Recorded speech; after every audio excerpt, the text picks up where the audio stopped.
Michael, what's up, my dude? It's been a while since you've seen Pinhead. Some things have changed, my friend. All right, so I finally watched the new Hellraiser movie on Hulu. I tend to drag my feet when it comes to watching new things for some reason. I have no idea why, but I did finally watch this movie yesterday. One major thing is different about this movie than all of the other movies. One thing is different about this movie that's, I'd say, different than most of the other movies.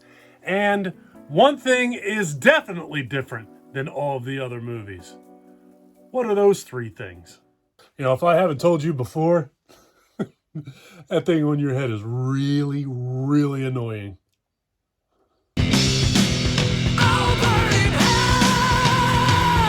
Yeah, so I finally got the opportunity to sit down and watch this movie. Well, I've always been a very big Hellraiser fan, but the last several movies, it took me that rattling's getting on my nerves. It took me a pretty significant amount of time to get through all of those movies, simply because they really, for the most part, weren't very good. So that's the first difference that I will jump right into there is between this movie and most of the other Hellraiser movies in this franchise. The biggest glaring difference is this was actually a really good movie. This one is, there's only one real main character in this movie. It's a female, and she does a good enough job in this movie. I don't know her. I actually don't know any of the people that are in this movie, and that's something that I've always actually kind of enjoyed about the Hellraiser franchise, is you don't know anybody. There's no familiar faces pop up in these movies, and that's a good thing. Well, there's one of the Hellraiser movies, the guy who played Ezekiel in The Walking Dead, Carrie Payton, I think was his name. He popped up in one of the later Hellraiser movies, but I know him now. Had I watched that movie before, I wouldn't have known him either. He actually went on to bigger and better things after he had his role in the Hellraiser universe. But I like the fact that you don't know any of these people, because you go into it, or clearly I'm speaking for myself, I go into these things not expecting anything from anybody. The only person who became somewhat famous that you see in these movies is Doug Bradley, the guy who portrayed Pinhead, and I believe it was the first 8 Hellraiser movies. He was awesome. He was fantastic as Pinhead, but you only got little bits and pieces of Pinhead throughout the entire 8 movies that he was in. But back to this movie. The girl that was in this movie, she looked kind of familiar, but I know I don't know her. She looked sort of like the girl who was one of the main characters in Orange is the New Black. It was definitely not her. She reminded me of her, and that was as close as I got to recognizing anybody in this movie. The secondary, there were a handful of secondary characters or supporting characters, supporting cast, what have you. There were a lot of those in this movie, a few of them more important than others, but quite honestly, I think that the second biggest character in this movie was the Lament configuration box.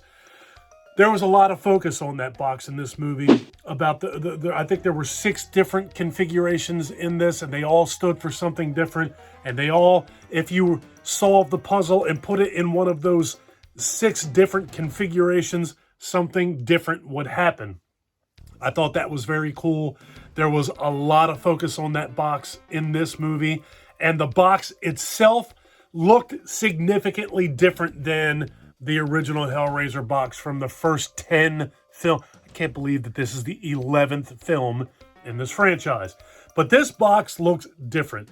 It's got a more of a, I don't know, in my eyes, it looked almost like more of a steampunkish, it had more of a steampunkish look. There was like a different patina on the box. But overall, I really thoroughly enjoyed what they did with this box. I thought that the box was very cool. I liked that the box played a more significant role in this movie than it did the other movies.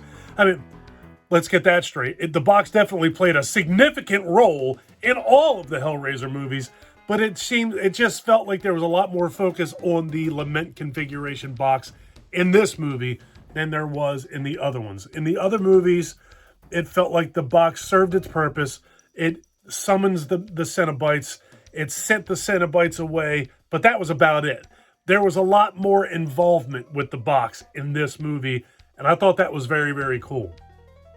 So what was the other different things about it? Oh, in this movie, like in the first 10 Hellraiser movies, Pinhead was a guy, 8 by Doug Bradley. The 9th and 10th movie were different actors, and in this movie, Pinhead's a girl, which I thought was very, very cool. I never read the comic books or the graphic novels that Clive Barker created, which led to the Hellraiser franchise.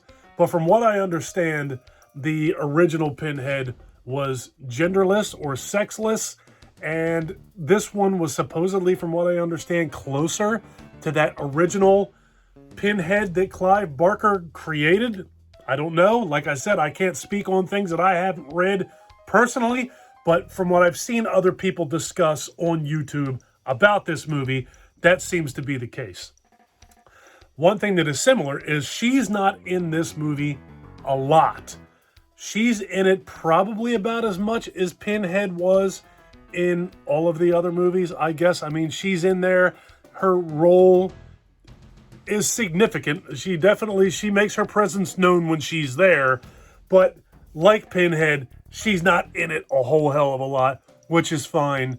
That makes her appearance more impactful, her presence more impactful when she is there, and I thought that was also kind of cool.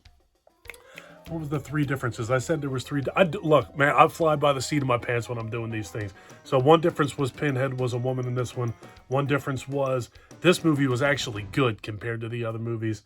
And what was the other difference? What's the other difference?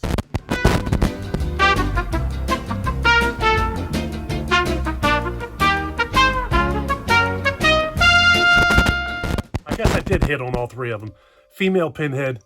This movie's actually good, and the Lament Box is different than all the other movies. So yeah, I did. I touched on all 3 of them. Tell you what, man, your boy, I get scatterbrained sometimes, man. You got to forgive me. But yeah, I thought that this was very good. The story was very compelling. It was very good.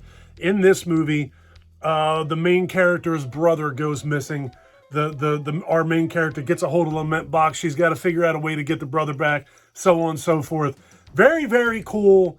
Very, very different. The Cenobites.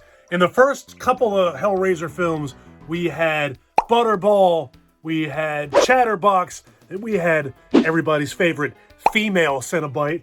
And in this movie, we had kind of lamer Chatterbox. We had face with no head Cenobite. We had Asian Cenobite with her face peeled back with the floppy ears Cenobite. And we had like kind of lame, kind of tired iRobot looking Cenobite. They played just about as much of a role in this movie as the original Cenobites played in the first few Hellraiser movies. Well, they're in all of them, but the ones I mentioned were in the first 2 movies. So the Cenobites were very different, but their roles were about the same. I don't know, man. Overall, I thought that this was a pretty damn good representation of Hellraiser. I thought it was very good. I thought that the female Pinhead in this movie was cool. I'm a Doug Bradley guy. I'm a Pinhead guy from way back. So I prefer Doug Bradley. I prefer the original Cenobites. But as a film, I thought that this movie might very well be my second favorite in the Hellraiser franchise. I like Hellbound, Hellraiser 2, a lot. But I thought this was real. Those parts 3 through 10, you can have them. This was pretty damn good. I might put it in front of Hellbound. I would probably have to watch. I've seen Hellbound 75 times probably. So, exaggeration, a lot. I've seen Hellraiser, Hellbound a lot. I'd have to watch this one a few more times to determine whether I like this one more than Hellbound or not. Pardon me, nasty. I definitely didn't like it as much as the original film. I definitely did like it more than the last 8 films that we got, because you put all them things together and you got a whole lot of hours of your life you won't get back, with a few memorable moments here and there. Judgment wasn't bad, but wasn't great either. Anyway, this was a pretty damn good movie. I keep talking about them other movies. You're here for this movie. This was pretty good. If you haven't seen it and you're later to the party than I was, which I almost find impossible to believe, because as soon as I found out this was coming out, I wanted to see it. It has now taken me 2 months to actually sit down and watch it. But if you have, man, I'm long-winded. If you haven't seen this movie and you do have Hulu, definitely sit down and watch this film. If you're a physical media collector like I am, I'm hoping to God this thing comes out on Blu-ray and or 4K. I need to add this to my collection. This was just flat out a good movie. It looked great. It was very well acted. The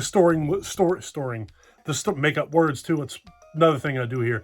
The story was compelling. I liked everything about it. I really honestly did. I wish I had watched it sooner than I did, but what's the big deal? I did watch it, and that's all that really counts, right? Getting out of here. Let me know down in the comment section if you've seen this movie. And if you have seen this movie, where would you put this?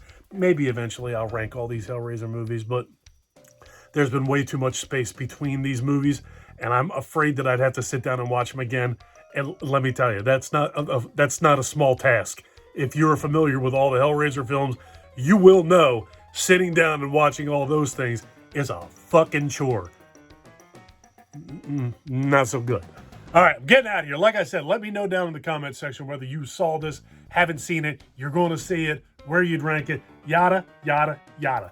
If you guys like this video, please give me a thumbs up. If you really like this video and you've been enjoying my content up to this point, please do me a huge personal favor. Click that subscribe button and ring that bell. Sincerely, folks, if you made it this far into the video, you're killing me. Hit the subscribe button if you haven't done it already. Take care of yourself. Take care of each other. Have a kick-ass day. And thank you for watching. I'll see you in the next one, folks. Later.